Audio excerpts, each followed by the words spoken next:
sommes le 1er janvier 2025, c'est la première édition de l'année et par ma voix, la rédaction de RTI2 vous souhaite une très belle et heureuse année.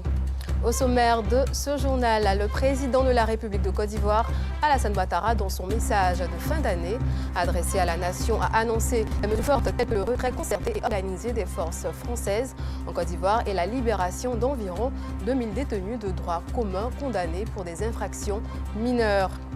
En Guinée également, lors de son discours à l'occasion du Nouvel An, le chef de la junte a annoncé que 2025 sera une année électorale cruciale pour parachever le retour à l'ordre constitutionnel.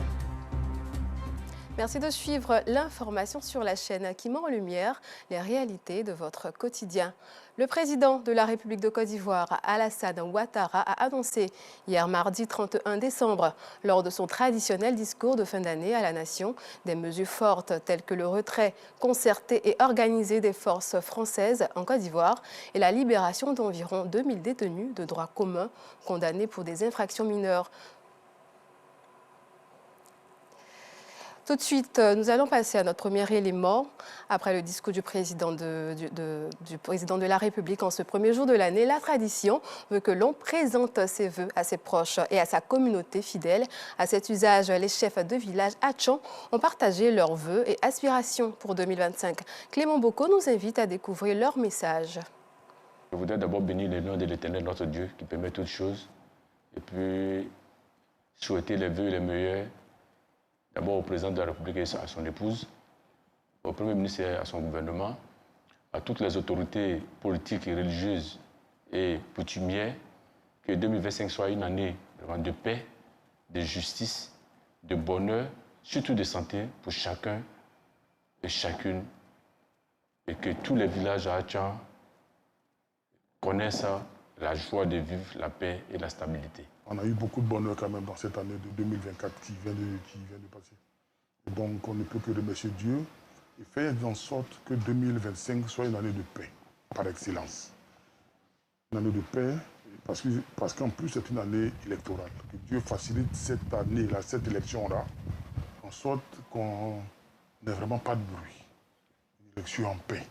Les vœux de bonheur, de santé et de paix à son Excellence Alassane Ouattara, pour son esprit de développement, pour sa vision. Je profite de cette occasion pour souhaiter les vœux de bonheur, de santé au Premier ministre Robert Begré-Mambé et à son gouvernement.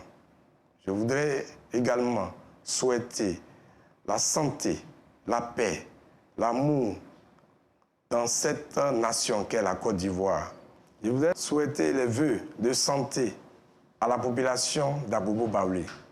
À son Excellence, M. Alassane Ouattara, président de la République de Côte d'Ivoire, je voudrais exprimer toute ma reconnaissance pour son leadership éclairé et la vision dont il fait preuve. Les immenses travaux d'infrastructure et ses multiples actions en faveur du développement sont la preuve tangible de son engagement pour une Côte d'Ivoire moderne et prospère. Au Premier ministre Begré-Mambé et à son équipe gouvernementale, je rends hommage pour leur dévouement quotidien à relever les défis de notre nation. À mes frères et sœurs ivoiriens, je formule des vœux de paix, de lumière et de sérénité. Que cette nouvelle année soit une coulée de lait et de miel, une année de prospérité partagée et de fraternité renforcée. Mes vœux sont des vœux de paix et de santé. Nous sommes souvent émerveillés, heureux, nous avons des échos de ce que le pays, la Côte d'Ivoire, avance. Nous voyons des infrastructures qui poussent de partout. Cela n'a été possible depuis la prise du pouvoir du président Alassane Ouattara que parce que nous sommes en paix. Mes vœux de santé, parce que la santé est le premier bien de l'homme, je voudrais la présenter également à toute la Côte d'Ivoire, avec à sa tête le président de la République, au Premier ministre Robert Begré-Mambé et à notre tutelle, le ministre Cissé Bakongo. En ce début d'année 2025, nous présentons nos vœux les meilleurs à son Excellence M. Alassane Ouattara, président de la République de Côte d'Ivoire, et à son épouse. Nos vœux de bonheur, de santé, de prospérité, de longévité au Premier ministre Bédé Mambé et à tout son gouvernement. À tous nos administrés, les vœux de bonheur, de prospérité, de longévité et de santé. Je voudrais souhaiter mes vœux les meilleurs, de prospérité, de bonheur pour la nation ivoirienne et particulièrement au chef de l'État qui, de par son management de développement, a réussi à hisser la Côte d'Ivoire à un niveau que le monde entier apprécie. Je voudrais dire donc merci à Dieu de lui donner la santé, la force, l'inspiration toujours pour faire avancer notre beau pays, la Côte d'Ivoire. Faisons en sorte que la cohésion, l'amour et la fraternité soient notre quotidien durant toute cette année 2025. Un retour sur le dernier jour de l'année, le 31 décembre, qui marque le passage de l'année 2024 à 2025, est un jour particulier pour les soldats de secours. Toute la nuit d'hier, ils étaient en première ligne pour faire face à tout sinistre, accident, incendie, noyade, entre autres, loin de leur famille. Les policiers maritimes et les sapeurs-pompiers militaires étaient sur le terrain pour apporter assistance. Vous verrez ce reportage dans nos prochaines éditions. À présent, l'ambiance dans les salons de beauté. Les dernières semaines de l'année 2024 ont été particulièrement intenses pour les employés et employeurs des instituts de beauté qui ont travaillé sans relâche pour satisfaire une clientèle venue des 4 coins du district autonome d'Abidjan. En cette période de fête, ce mardi 31 décembre, les salons de beauté ont été littéralement pris d'assaut. Assitan Diarra et Gilles Tonia. À la veille de la Saint-Sylvestre, ce salon de coiffure pour enfants situé aux 2 plateaux dans la commune de Cocody est bondé. Il n'y a ni repos ni temps pour la causerie. Chaque coiffeuse est déterminée à honorer son engagement envers ses clientes.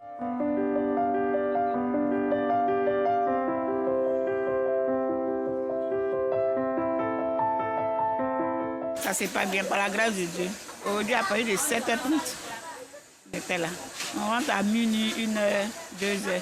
Bonne fête à mes clients. Santé, bonheur, prospérité, la joie, beaucoup d'enfants, moins de problèmes. Surtout la santé.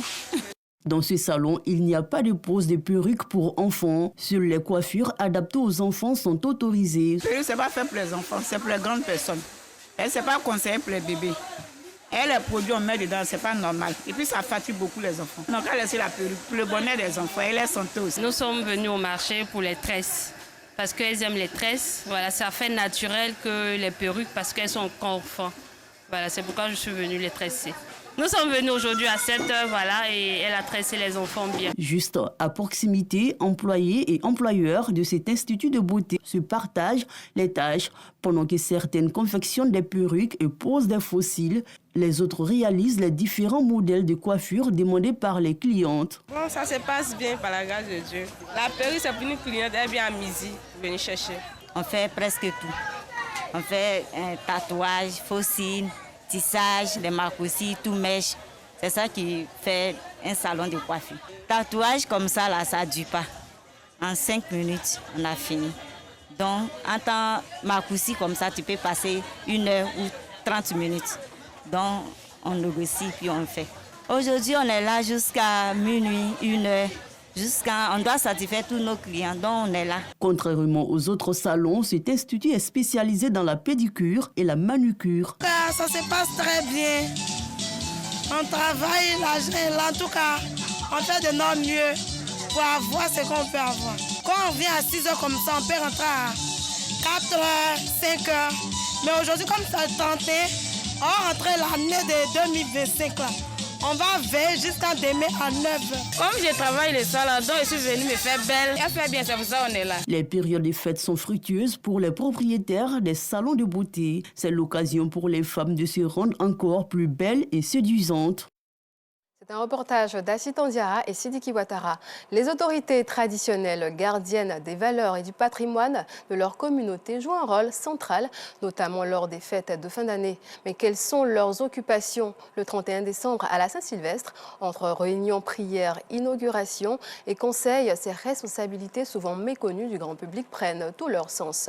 Théodore Zouzou et Kadé Bachil se sont rendus à Abiaté 2 et Dagbe dans la commune de Songon pour découvrir ces moments uniques. Un reportage à voir dans nos prochaines éditions. Le 31 décembre, qui marque le passage de l'année 2024 à 2025, est un jour particulier pour les soldats de secours. Toute la nuit d'hier, ils étaient en première ligne pour faire face à tout sinistre, accident, incendie, noyade, entre autres. Loin de leur famille, les policiers maritimes et les sapeurs-pompiers militaires étaient sur le terrain pour apporter assistance. Nos reporters Noussangaré et Gilles Tonien les ont suivis. Reportage. Il est 17h à la caserne du groupement des sapeurs-pompiers militaires de l'Indénié. Ces soldats de secours reçoivent les dernières consignes avant le déploiement sur le terrain. Donc, de maintenant jusqu'à demain 6h, il faut que nous soyons à la hauteur de notre devise. Pour cette soirée de la Saint-Sylvestre, ils sont plus de 300 soldats de feu à investir le terrain. Pour la sécurisation de la Saint-Sylvestre, le GSPM a déployé 300 personnes et une cinquantaine d'engins. Ces 300 personnes seront parties dans deux dispositifs. Le premier dispositif, c'est des ensembles de petits groupes de sapeurs-pompiers militaires qui vont sécuriser d'une part tous les événements festifs et les lieux de culte et d'autre part les feux d'artifice qui auront lieu au niveau du pont de Gaulle. Et le deuxième dispositif, c'est le dispositif qui est mis en place sur l'autoroute du Nord, la nationale A3 et les axes de Bassam et de Jacquesville. Ce sont des postes de prépositionnement pour avoir des engins prêts à intervenir en cas d'accident sur ces sites. Donc ces deux dispositifs, avec les 300 personnels, seront en mesure d'encadrer ces fêtes. Au CCOT, Centre de coordination des opérations et des transmissions, les agents sont à la tâche. Ils doivent gérer les appels des demandes de secours en vue d'assurer les opérations d'intervention le long de cette nuit. Tous nos personnels disposent des radios portatives et des liaisons, des connexions vidéo sont établies entre eux et nous. Alors pour la sécurisation de la Saint-Sylvestre, c'est des postes d'alerte de premier secours. Donc, il y en a 17 dans le district d'Abidjan. Donc à partir de tous ces points-là, on pourra avoir une image de ces différents points-là pour coordonner et suivre le déroulement des différentes activités qui vont se dérouler sur ces différents points. Autre lieu, haute force de secours, cette fois dans l'espace maritime. À la base navale de Trècheville, le lieutenant-colonel Sankwadio Maurice, directeur de la police maritime et de la logistique navale, s'entretient avec ses hommes. Depuis 14 heures, tous les bateaux, les pinasses, en tout cas tous ceux qui devaient prendre le plan d'eau lagunaire ont arrêté de circuler. Ça, c'est la première mesure depuis 14 heures. On les a arrêtés. Et donc tout à l'heure, à minuit, il va y avoir le feu d'artifice et on va sécuriser l'espace jusqu'au premier. Voilà, jusqu'au premier. Quand les autres fêtent et qu'ils se sentent à l'aise, qu'ils se sentent sécurisés, c'est une véritable satisfaction pour nous autres. Et c'est comme ça, nous, notre fête. Nous sommes là pour leur bien-être. Et c'est leur bien-être qui est notre joie, qui est notre fête. 19h, c'est le début de la patrouille. Les restaurants et espaces de divertissement en bordure de lagune sont visités par ces soldats de l'espace maritime. Ça va, tout se passe bien à votre niveau. Vous avez nos contacts, vous pouvez nous appeler au cas où il y a une situation. Et surtout, faites beaucoup attention aux individus suspects. Vous pouvez nous faire appel pour qu'on vienne, n'est-ce pas, essayer de voir ce qui se passe. Essayez aussi d'être dans la sensibilisation pour ne pas que les gens poussent un peu trop dans l'alcool. Vous savez que vous êtes en bordure de lagune. D'accord. Faites en sorte que les individus qui ont un peu poussé sur l'alcool n'aillent pas sur le bord d'eau pour pouvoir glisser, tomber dans l'eau. Voilà, pour ne pas qu'il y ait une situation qui vienne entacher, n'est-ce pas, le bon déroulement de la fête. Une initiative qui rassure serveurs et gérants de ces espaces. On a aimé ça, on apprécie bien ce gars. Donc ils sont parmi nous aussi. Donc on sait que réellement, dans ce pays, ils assurent réellement la sécurité. Donc vraiment, ça nous fait plaisir du fait que nous savons que nous sommes en sécurité. Ça nous va droit au cœur. Et donc nous prions Dieu, nous prions le Seigneur pour que tout aille pour de bon. Ce soir, pas de fête pour ces agents de sécurité. Ce réveillon du Saint-Sylvestre, ils le passeront loin de leur famille. Actualité internationale. Ce 1er janvier en Guinée, lors de son discours à l'occasion du Nouvel An, le chef de la junte, le général Mamadi Doumbouya, a annoncé que 2025 sera une année électorale cruciale pour le retour à l'ordre constitutionnel, sans préciser de date pour la fin de la transition, initialement prévue fin 2024. Cette annonce intervient dans un climat marqué par des arrestations d'opposants et des critiques d'un pouvoir jugé autoritaire. Toujours dans l'actualité internationale, le transit du gaz russe via l'Ukraine, qui représentait près de 15 milliards de mètres cubes en 2023, a pris fin ce 1er janvier, marquant une rupture historique entre Moscou et l'Europe. La décision liée à l'expiration d'un contrat signé en 2019 a été confirmée par Kiev. L'Ukraine et la Russie s'accusent mutuellement, tandis que certains pays de l'Est de l'Europe, comme la Slovaquie, redoutent un impact énergétique majeur. C'est la fin de cette édition. Merci de l'avoir suivi. Passez un excellent après-midi et profitez pleinement des festivités. Rendez-vous à 19h30 pour nos prochaines éditions. Mais en attendant, nous vous laissons sur ces images.